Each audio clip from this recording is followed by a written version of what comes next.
War in Lebanon, cultural heritage at risk churches, mosques, and archaeological sites. In its widespread demolition campaign in southern Lebanon, the Israeli military is accused of also destroying cultural and religious heritage. The devastation has been documented by the NGO Green Southerners, which denounces the actions as a direct attack on the historic bond between local residents and their land.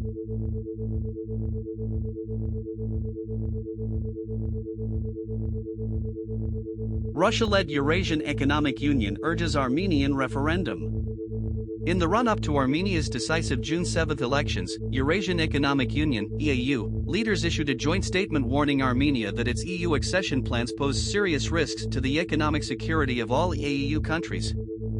During their summit in Astana on Friday, the leaders of Russia, Belarus, Kazakhstan and Kyrgyzstan called on Yerevan to hold a national referendum as soon as possible on Armenia's choice between the EU and the Moscow-led bloc.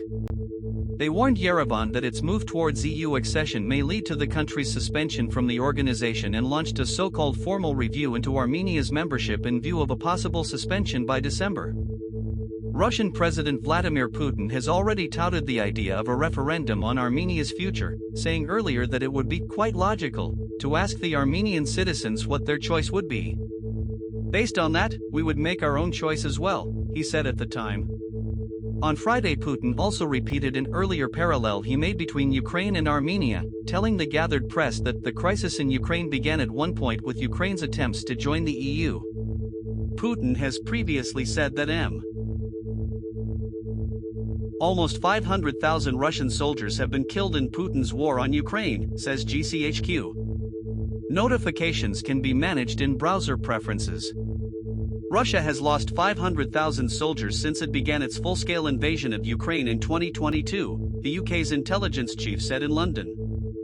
GCHQ director Anne Butler gave the latest figure for Russian casualties in Ukraine during her first public speech at Bletchley Park, saying it proved Vladimir Putin was going backwards in the battlefield. Ms. Butler warned Russia was risking a wider conflict in Europe by targeting critical infrastructure and supply chains across the continent. She also said Russian security services were behind espionage plots in multiple countries and blamed Moscow for scaling up its daily hybrid activity against the UK and Europe. Assessments by Western intelligence and independent analysts suggest both Russia and Ukraine have seen hundreds of thousands of troops killed in the war, with Moscow's losses likely significantly higher than Kiev's. Neither side publishes regular figures on its own casualties, and both accuse each other of exaggerating their enemies' losses. An estimate by exiled Russian media outlets Meduza and Mediazona recently suggested that close to 352,000 Russian soldiers had been